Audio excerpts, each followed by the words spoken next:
What's in the Water by Bailey Schutze for the purpose of Chemistry 120N Lab Section 2. Water is around us everywhere. As we all know, it is essential to human life. Therefore, it is important to determine the quality of water that we are consuming to ensure that it is safe and clean. Because unfortunately, it is not always.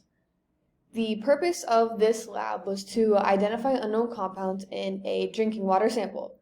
The sample I will be discussing today is sample C, which is also known as vial 31. The technology used was NMR and IR spectroscopy. So the NMR shows the number of peaks and the ratio of areas, whereas the IR shows the possible functional groups. Here we have an NMR spectrometer, and here we have an IR spectrometer. Just to get more technical with the terminology, the NMR was an Anzali Instrument Inc. EFT60 NMR spectrometer with 1.4 Tesla permanent magnet operating at 60 megahertz proton frequency. It had PNMR spectrometer control and data acquisition software with one proton scan. NUTS Pro software was also utilized, and that was what displayed the spectra. The IR consisted of a Thermo Scientific Nicolette IS5 FT IR spectrometer with ID7 ATR, which used a volatile sample cap. A diamond crystal ATR sample accessory that had a metal cap was also utilized. Omnic instrument incorporating operating software displayed the spectra, producing 16 sample scans. For this procedure, the IR spectra was taken. Functional groups that were present were recorded, and then they were displayed on the graph. The NMR spectra was taken, and the peaks and ratio of areas were displayed. Tables and figures for each were created, and then the results from each were also compared, and that was how the unknown sample was identified. So here we have a table of all of the possible compounds.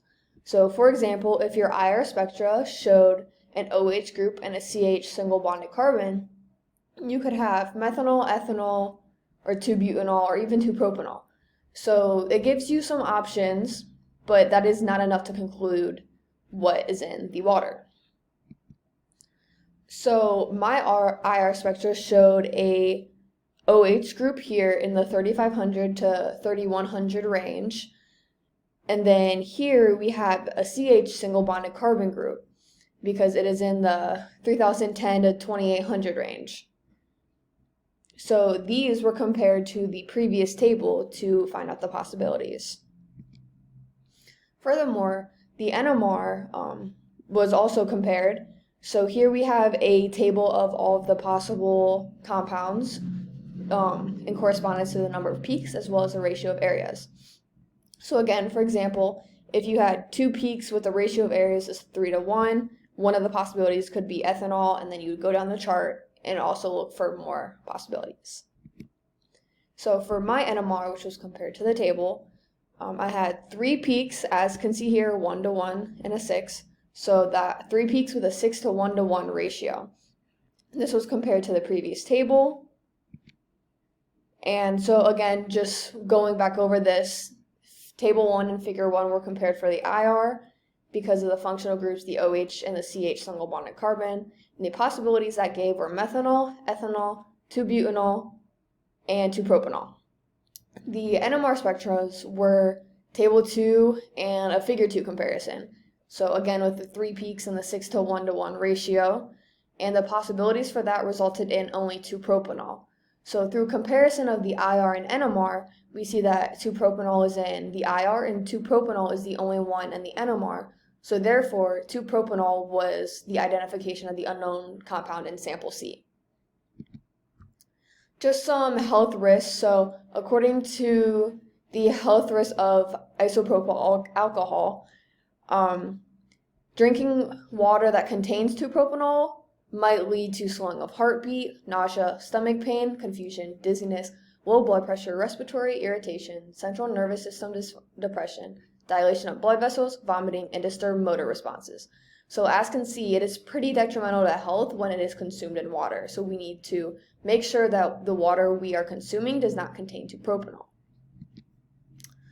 And then some environmental effects. So according to safety data sheet, 2-propanol is very flammable and it's very mobile due to its volatility. So meaning that it can spread really rapidly in the water and it's hard to contain. So that makes it more hazardous. And then in order to use it, explosion-proof equipment is required. So equipment such as electrical, ventilating, and lighting. And then just in conclusion, the quality of drinking water is incredibly important, especially when considering human health, as well as surface area water. And lucky for us, we have IR and NMR spectroscopy technology that enables us to further our knowledge of what's in our drinking water that can help us. And then again, the identification of compounds can be made through that technology. And 2-propanol is hazardous in both drinking water and surface water. These are my references, and thank you for your time.